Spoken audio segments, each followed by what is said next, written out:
ভারতবর্ষ স্বদেশ আমার স্বপ্ন গো, তোমাতে আমরা লোভিয়া জনম ধন্য হয়েছি ধন্য গো।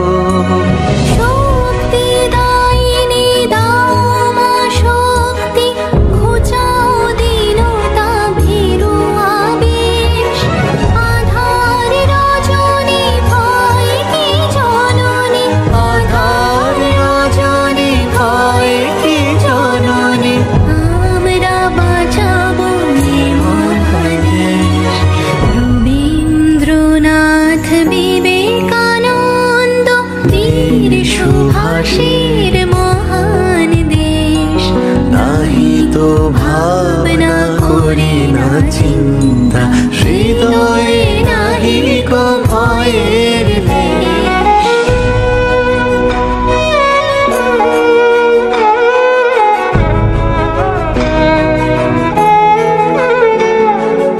কত শোন কত বসন কত রঙিন ভাষায় ভাষণ, তবু আসন একই সমান তোমার চরণ।